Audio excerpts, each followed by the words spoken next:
Olá, estudantes do nono ano. Sejam todos muito bem-vindos à nossa aula de número 40, na matéria de ciências. Sou o professor Celso e hoje nós vamos dar continuidade, vamos concluir essa parte sobre proteção da biodiversidade.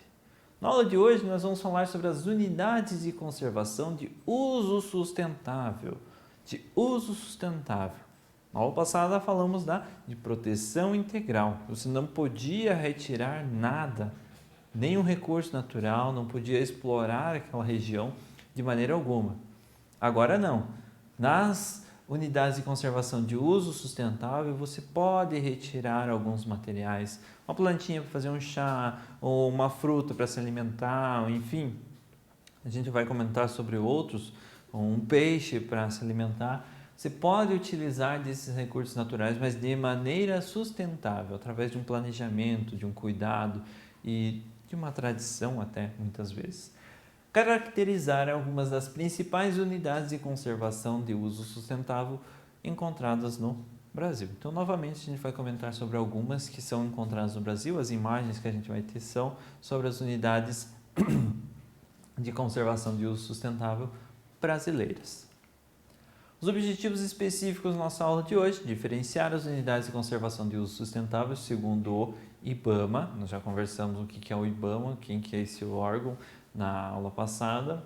E vamos conhecer a importância das unidades de conservação de uso sustentável. Por que é importante? Qual a diferença entre as unidades de conservação de proteção integral e as de uso sustentável? Qual a diferença entre elas? Uma é mais importante que a outra? É interessante ter as duas? Vamos comentar um pouquinho sobre isso na aula de hoje. Mas antes eu preciso que vocês tenham o caderno e o penal de vocês em mãos. Eles são muito importantes para vocês fazerem anotações, e essas anotações eu sei que vocês vão utilizar depois quando forem fazer a revisão para uma prova, a revisão para um exercício ou simplesmente rever esse conteúdo para estudos futuros. Quando você for assistir uma outra aula que vai trabalhar sobre sustentabilidade, sobre proteção da biodiversidade, leiam novamente essas suas anotações de agora para tentar associar o desenvolvimento sustentável, a sustentabilidade com a proteção e com a biodiversidade, certo? Então, vamos começar nossa aula de hoje. Há dois tipos principais de unidades de conservação: as unidades de conservação de proteção integral e as unidades de conservação de uso sustentável. Pequena revisão: as unidades de conservação de proteção integral não sofrem nenhum tipo de exploração econômica, nem consumo, nem coleta ou qualquer destruição dos seus recursos naturais. Já nas unidades de conservação de uso sustentável, que é o que a gente vai ver na aula de hoje, são permitidas a exploração econômica dos recursos naturais, desde que realizada de forma planejada e sustentável. Deve ser economicamente viável, socialmente justa e manter a biodiversidade do local e seus recursos renováveis. Manter a biodiversidade do local. Manter os seus recursos renováveis. Preservar. Isso é sustentabilidade. Você vai utilizar os recursos naturais. Você precisa utilizar esses recursos naturais para se inteirar da economia mundial, para ter uma vida, uma qualidade de vida mais elevada. Mas você vai utilizar eles de maneira razoável, de maneira sustentável, sem esgotar os recursos naturais, permitindo que eles se renovem ao longo do tempo. Certo? Então, as unidades de conservação de uso sustentável. As unidades de conservação de uso sustentável, de forma geral, permitem a coleta de recursos e o uso dos recursos naturais, desde que seja assegurada a renovação desses recursos, além de permitir a ocupação humana. Aí um ponto muito interessante. É permitida a ocupação humana dentro das reservas, dentro das unidades de conservação de uso sustentável. Geralmente, as comunidades tradicionais é que ocupam essas unidades de conservação. Ali eles vão explorar o ambiente ao redor deles, mas eles também vão permitir que esse ambiente se renove. A tradição deles, a cultura deles é de sustentabilidade, é de usar os recursos, mas manter a mata viva, manter a diversidade de seres vivos da região, certo? Assim como as unidades de conservação e proteção integral são divididas em categorias de acordo com o IBAMA, as de uso sustentável também são divididas em categorias de acordo com o IBAMA. Então, o IBAMA é o órgão responsável por controlar, cuidar, fiscalizar as unidades de conservação de uso sustentável também. A primeira que a gente vai falar, então, são as áreas de proteção ambiental, também chamadas de APA. São áreas extensas nas quais é permitida a ocupação humana, desde que haja uso sustentável dos recursos naturais e proteção e conservação da flora e da fauna, dos recursos estéticos ou culturais da região. Então, não é simplesmente os recursos naturais que vão se preocupar. Se preocupa com a fauna também, os animais que vivem naquela região. Não matar todos, não caçar todos os animais de uma única espécie ou não caçar eles durante o período de reprodução. Se preocupa com os recursos estéticos ou culturais da região. Vamos dizer que lá tem uma caverna e nas cavernas tem algumas pinturas rupestres. Se preocupar em cuidar daquela caverna. Não é porque tem um povo que está vivendo lá que vai poder riscar essas pinturas ou estragar elas. São pinturas que devem ser cuidadas, cuidar dos recursos estéticos, cuidar também da cultura das pessoas. Então, as comunidades, os povos que vivem nessa região, eles têm uma cultura própria. E as APAs, as áreas de proteção ambiental, elas têm esse objetivo de preservar a cultura desses povos, de um ambiente onde eles consigam se desenvolver com qualidade, com sustentabilidade. A utilização da área, seja para o uso dos recursos naturais ou para a visitação pública e pesquisas científicas, está sujeita a regras específicas. Então, dependendo da região, você vai ter algumas regras. Você pode coletar essa planta ou não pode coletar a planta agora nessa época do ano, porque é a época de reprodução dela. Então, tem que preservar. Enfim, cada APA vai ter um grupo específico de regras. A visitação pública é permitida, então as pessoas podem ir fazer uma visita com uma escola ou uma excursão, enfim, um grupo de família pode ir fazer uma visita, mas tem essas regras específicas na região. A APA tem como objetivo proteger o ambiente e espécies ameaçadas de extinção e manter as comunidades tradicionais integradas ao seu território. Tanto mal nós já fizemos às comunidades tradicionais de expulsar elas do seu território, de ter preconceito, de discriminação, de cada vez mais prejudicar elas. As APAs, elas vêm com esse objetivo de manter as comunidades tradicionais integradas ao seu território, manter essa cultura deles viva ao longo das gerações. A APA de Piaçabuçu, em Alagoas, é uma unidade de conservação de uso sustentável federal que abriga ecossistemas de restingas, dunas e de manguezais. Então, uma região litorânea, uma grande região litorânea, que ela vai ser responsável por manter a biodiversidade dos animais nessa região. Então, as dunas, os manguezais, sem a interação prejudicial do homem. É um ambiente bonito, uma região linda. Para construir uma casa? Não pode.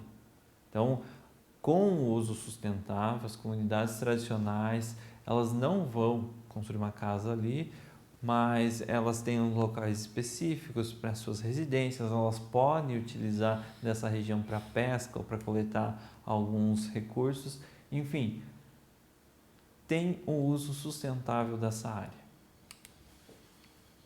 A Floresta Nacional, a FLONA, é um outro tipo de unidade de conservação de uso sustentável, é uma área com cobertura florestal de espécies predominantemente nativas em terras públicas. Então, é uma região pública, as FLONAs. A FLONA permite a visitação e a pesquisa científica e um dos objetivos dessa categoria é descobrir métodos de exploração sustentável das florestas nativas. Então, é uma floresta que permite a visitação do público, permite a visitação para pesquisa científica, para grupos de estudo, mas o objetivo dela é descobrir métodos de exploração sustentável das florestas nativas. Como nós podemos utilizar das florestas? Nós já temos, sem precisar desmatar ela, sem precisar plantar árvores ou plantas exóticas ali. Como nós podemos explorar essas florestas que nós já temos de maneira sustentável, tirar algum proveito delas. As comunidades tradicionais que vivem na área, elas podem permanecer participando do plano de manejo da unidade, participando do planejamento, às vezes até ensinando algumas medidas de exploração dessa vegetação nativa que eles conhecem, que foram passadas através da sua cultura, através da sua tradição. Então, a FLONA é de todos, certo? Você pode ir lá explorar no sentido de observar, de contemplar aquela floresta, mas a exploração dos recursos, ela é feita por um pessoal autorizado, um pessoal específico, certo? A reserva extrativista, chamada de RESEX, é uma área utilizada por comunidades extrativistas tradicionais que complementam a sua subsistência com a agricultura e a criação de animais de pequeno porte. Essas áreas públicas têm como objetivo proteger os meios de vida e a cultura dessas comunidades e promover o uso sustentável dos recursos naturais. Então, as pessoas que vivem dessa maneira, através do extrativismo, e tirar alguns recursos naturais das plantas, e assim ter o seu sustento, ter a sua economia, uma fonte de renda, mas aliando isso a um próprio plantio, a criação de pequenos animais, enfim, a sua tradição, a sua comunidade, o seu estilo de vida é chamado então de um RESEX, uma reserva extrativista para essa população, para essas comunidades. A reserva de fauna de domínio público também abriga populações de animais residentes ou migratórios, servindo para pesquisas. A visitação pode ser permitida, mas a caça é proibida. Então você pode ir visitar as reservas de fauna, mas você não pode caçar. Aqui tem um exemplo de alguns anfíbios, mas não tem só isso. Tem várias espécies, cada reserva de fauna tem uma espécie principal que ela quer proteger, que ela quer abrigar, que quer proteger, né, da extinção, enfim. E você pode ir visitar, de domínio público, então não é uma propriedade privada, é algo livre para visitação. A Reserva de Desenvolvimento Sustentável abriga comunidades tradicionais que exploram os recursos naturais de forma sustentável e adaptada às condições ecológicas da área. Além de preservar a biodiversidade, a reserva permite conhecer e conservar a cultura e as práticas desenvolvidas por essas comunidades ao longo das gerações. Novamente, comunidades tradicionais, ribeirinhos que utilizam dos rios para pesca, enfim, mas precisam também das áreas para plantação e onde eles vivem, a tradição deles e o cuidado deles com o meio ambiente é preservado através das gerações e nessas reservas de desenvolvimento sustentável. A Reserva Particular de Patrimônio Nacional, a RPPN, é uma unidade de conservação particular criada em área privada, não a área mínima, e qualquer proprietário de terra pode fazer pedido de reconhecimento de RPPN junto ao órgão ambiental do município. Entre outros benefícios, o proprietário tem isenção de alguns impostos e o direito de explorar a área com turismo, atividades culturais ou pesquisa. Então, se você tem uma grande extensão de terra e tem lá uma vista bonita, um penhasco, enfim, um morro bonito, onde tem uma vista legal, você pode entrar com pedido de uma RPPN, uma Reserva Particular de Patrimônio Nacional, onde você vai receber algumas normas, enfim, vai ser orientado de como cuidar dessa região, mas você vai poder explorar essa região com o turismo, com atividades culturais, um recanto para a família, um acampamento, enfim, ou com a pesquisa. Tem alguma planta exótica lá, alguma planta diferente, que só tem nessa região, você nunca viu em outras regiões. Então, o ecossistema dessa planta deve ser estudado e ele pode ser estudado com as RPPNs. Sem falar de que o proprietário do terreno dessa RPPN vai ganhar isenção de alguns impostos que ele pagaria normalmente. A área de relevante interesse ecológico, tem pequena extensão, pouca ou nenhuma ocupação humana e abriga espécies regionais raras. Tem como objetivo preservar ecossistemas regionais. Pode ser uma área pública ou uma propriedade privada. Então, área de relevante interesse ecológico. É uma reserva de uso sustentável, mas está um pouco mais associada às unidades de conservação de proteção integral. Ali são regiões onde tem espécies raras, seja de animais ou de plantas. Então, a coleta desse material, a exploração dele já é mais controlada. Existem algumas normas e algumas regras mais específicas, mas pode ser tanto encontrado numa área pública, do governo, enfim, público, ou numa propriedade privada. Pode ser criada uma área de relevante interesse ecológico. Pessoal, essa foi a nossa aula de hoje. Espero que vocês tenham gostado do assunto. Ficou alguma dúvida? Retoma o vídeo, assiste novamente, faz as pausas necessárias para as anotações, responde os nossos exercícios e nos vemos na nossa próxima aula.